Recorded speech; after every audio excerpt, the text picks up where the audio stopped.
next Wednesday. A sickly feeling. And the biggest reason I've got a sickly feeling is when I look at... Honest to God, do you think they're the two best teams in the country? No, Carrot, when you look at those... when you look at those... Son, Brennan Johnson, Solanke, if Maddison was there. Those players, like for like with United's, only Bruno, in my opinion, played. Tottenham should win that game. Flav? Yeah, I think... You in agreement with that? Yeah, 100%. It's where it changes. I hope it does. Jamie, I hope it does. It took Brentford 12... Europa League final. What is the best game that you've played in at Spurs? Champions League, Man City. What's been your favourite moment in a Spurs shirt? First game against Crystal Palace. What is the best goal you've scored for the club? Tough one. Burnley.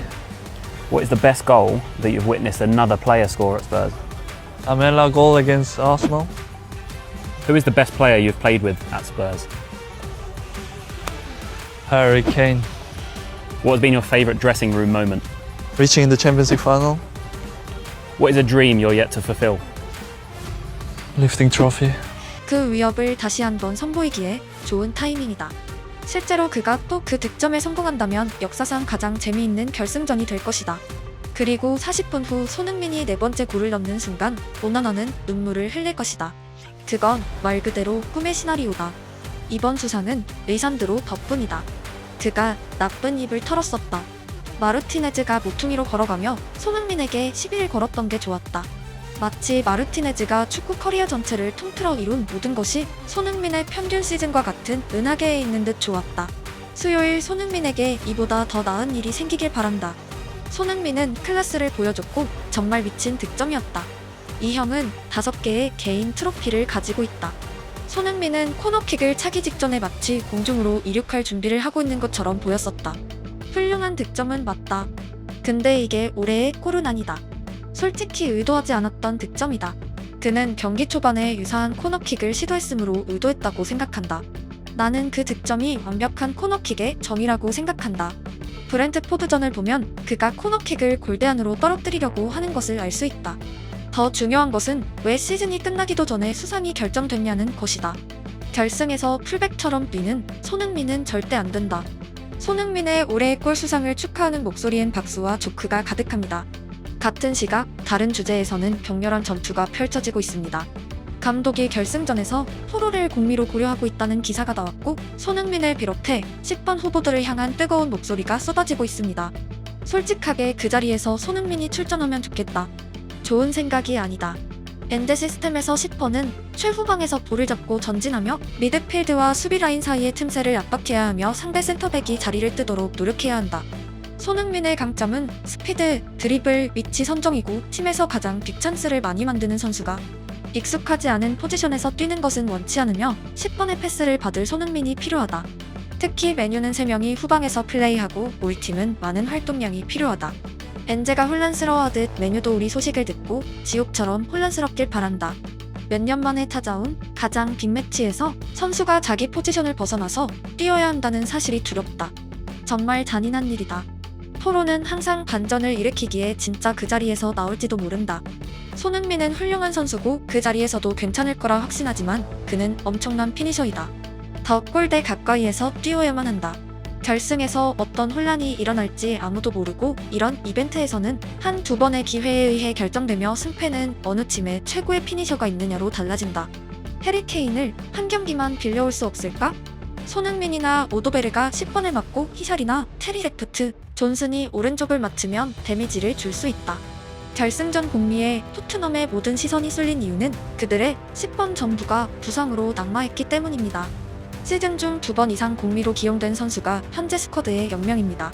엔제 부임 기간 내내 지속된 부상의 위험성은 결승을 앞두고 가장 중요한 자리에서 터져나왔고 공미가 아닌 선수가 역사적인 경기에서 공미로 출전해야 하는 다소 황당한 현실입니다. 벤탄크루, 비스마, 사르, 그레이 등의 중미 가운데 하나를 10번으로 올리자니 각자의 약점이 분명하고 중미 한 명을 잃게 됩니다. 윙어들을 공미로 돌리면 그들의 일부 장점이 해당 자리에선 빛을 잃게 됩니다. 풀백을 공미로 쓴다면 평생 해보지 않은 역할의 실험을 가장 중요한 경기에서 치러야 한다는 악재가 발생합니다. 모든 선수가 후보군에 올랐지만 아무도 해답을 알 수 없고 결승전 당일의 선발 명단 발표부터 거대한 이벤트가 되어버렸습니다. 올 시즌 어시스트 개수나 라스트 패스의 정확도로 보자면 손흥민이 분명 그 자리에 가장 어울리는 선수입니다. 하지만 토트넘 10번은 바투박으로 뛰어야 하고 부름반에 엄청난 에너지를 쏟아야 하므로 카운터어택에서 득점에 역할해야 하는 손흥민의 장점을 봉인할 가능성이 있습니다. 또한 아예 명단에서 풀백으로 출전한 경험은 있지만 미드필더로 출전한 기억은 희소하여 그에게 익숙한 자리가 아닌 단점도 있습니다. 패스에만 집중하고 피니쉬를 다른 선수들에게 미룬다면 파이널 서드에서 훌륭한 공미가 될 가능성도 물론 있기에 팀 차원에서 7번 손흥민이 나을지 10번 손흥민이 효과적일지 상당한 고민이 필요합니다. 워낙 중요한 사안이기에 감독 혼자 결정하긴 어려워 보이고 후보자들의 의사나 자신감을 듣고 결정할 것으로 보여집니다. 개인적으로 결승전에 나설 대타공리의 경기력은 트로피의 주인공을 가를 결정적인 요소라고 생각합니다. 엔제볼에서 박투박처럼 B는 10번의 중요도는 백3를 활용했던 콘테 시절과 비교가 불가능할 정도로 상승했고 사실상 공미가 필요 없던 콘테 전술이었기에 토트넘은 전통적인 10번 선수를 거의 영입하지 않았습니다. 지금 토트넘 전술에서 10번이 왜 중요한지에 대해선 장문의 영상이 필요하지만 가장 단순하게 언급하면 잉글랜드 대표팀에 불려가던 폼이 좋던 메디슨이 있던 시기의 토트넘 성적입니다. 메디슨은 부상 이후 폼이 하락한 이후에 보름반과 전진에서 둔탁해졌고 비교적 최전방에서 볼을 기다렸던 손흥민이 후방으로 지원을 가고 정작 중요한 역습 찬스에선 토트넘 대부분 선수들의 스피드가 느려졌던 도미노 현상이었습니다. 작년 토트넘이 깜짝 1위에 올랐을 때 분명 메디슨의 활약은 주요했고 그는 레스터 시절 이달의 선수상을 휩쓸던 선수는 아니었지만 해당 시기만큼은 신기할 정도로 잘했습니다. 괴물 같은 팀이 가득한 프리미어리그에서 잠시나마 1위는 절대 쉬운 일이 아니고 당시의 토트넘은 분명 강했으며 그 10번의 존재가 있었기에 지금은 불가능해 보이는 엔제 시스템이 작동했었습니다. 정확히 그 메디슨이 사라진 이후로 토트넘은 다시는 그때의 경기력이나 성적을 재현하지 못했습니다. 이후 두 번의 이적 시장에서 공미의 영입은 없었고 여전한 백업의 공백 속에서 20회 시즌이 완성되었습니다. 중미였던 베리발과 윙어였던 클루셉스키가 결국 메디슨이 부상당하면 10번으로 출전하고 상당한 경험치를 먹여왔지만 한 명은 시즌아웃, 한 명은 거의 시즌아웃입니다. 축구에서 운영이 얼마나 중요한지 잘 나타난 현재의 토트넘입니다. 오히려 토트넘은 공미 로셀소를 이적시키며 카드 한 장을 잃었기에 가장 중요한 자리에서 보강을 해내지 못한 보더진에게도 책임이 있습니다. 감독의 축구에서 발생하는 부상 선수의 비율은 너무 자주 언급했기에 오늘은 생략하겠습니다. 결국 오늘 빌라전은 결승을 앞두고 토트넘에게 주어진 유일한 모의고사이고 오늘 공미로 출전할 선수가 만약 부진하다면 더욱 결승 명단은 안개 속으로 흘러갑니다.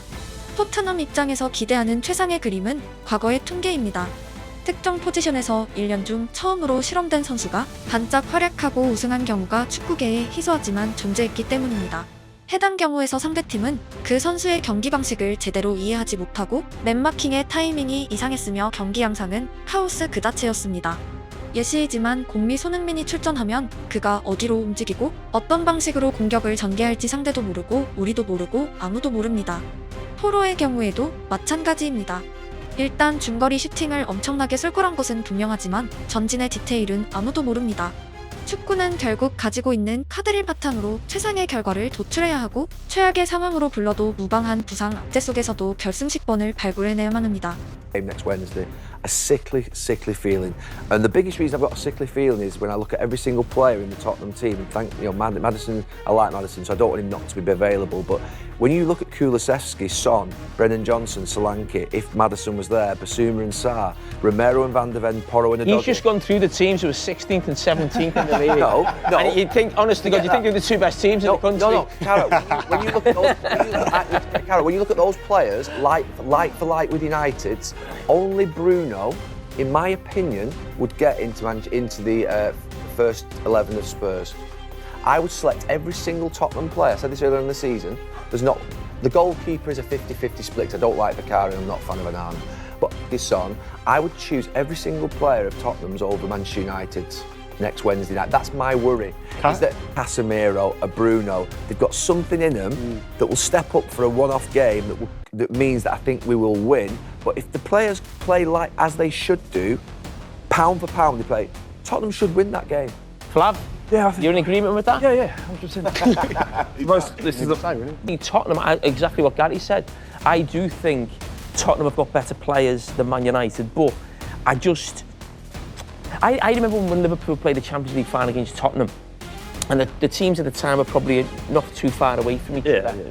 But just when you, I don't know, just I can imagine the Man United fans there on mass, similar to Liverpool, that mentality of we're supposed to be here, the supporters think they're going to win, the players think they're going to win. I just... It's a mentality, isn't it? It's a mentality thing. Okay, here's an example. I think if Man United went 1-0 in front, I don't see how you'd find anything to come back, whereas they could come back. I think even if they went 1-0 down, someone would do something would happen. Is where it changes. I hope it does. Jamie, can I hope it does. It took Brentford 12 Europa League final. Oh, brilliant.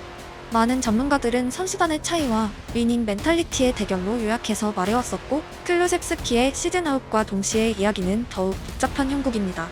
FA컵 맨유와 시티의 경기를 자주 언급드렸지만 맨유는 부정할 수 없이 우승하는 법을 아는 클럽입니다. 1년 전체에서 부진한 맨유가 결승전에는 글로리 유나이티드로 변신해버리는 마법 같은 현상은 자주 있었습니다. 공교롭게도 해당 멘탈리티가 가장 약하다고 평가받던 팀이 토트넘이었고, 스팟이란 단어는 빅매치에 약한 토트넘, 한 골 먹으면 따라가지 못하는 토트넘 등 다양한 상황에서 활용되었습니다. 토트넘 입장에선 말 그대로 오랜 수건이자 놀림의 이유가 된 전부를 깨부수기 위해선 승리가 절실합니다.